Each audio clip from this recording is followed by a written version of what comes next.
La résurgence de l'épidémie à virus Ebola à Beni, situation qui a annihilé les efforts consentis dans l'éradication de cette maladie en RDC, était au centre de l'entretien avec Dr Justice Nsombeta, coordonnateur adjoint de la riposte contre la maladie à virus Ebola.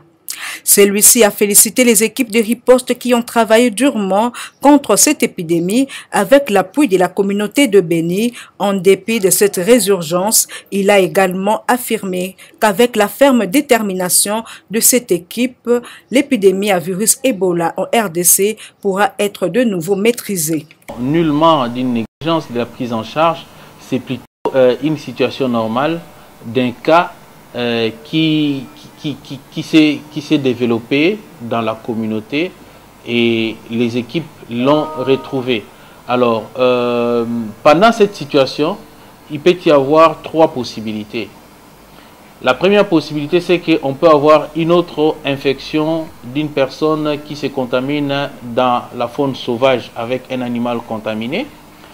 La deuxième possibilité, c'est que une chaîne de malades ou un contact qui nous a échappé et qui est allé, qui a proliféré des cas et les cas se sont continués jusqu'à ce qu'on les découvre.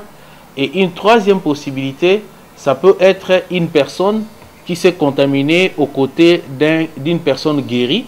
Comme vous savez, une personne qui est guérie peut encore garder les virus dans son corps, dans certains liquides.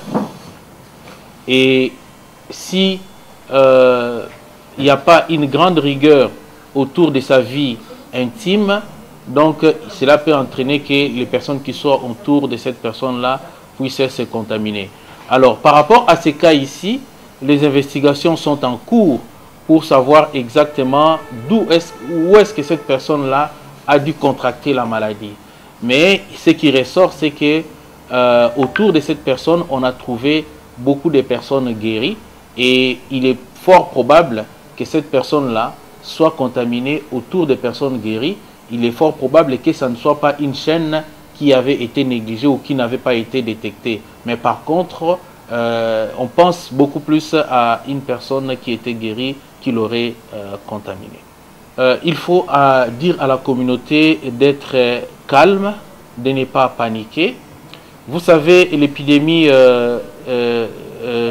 qu'on voulait bien déclarer la fin avait été détectée au mois d'août 2018, alors que les premiers cas avaient commencé vers le mois de mars 2018.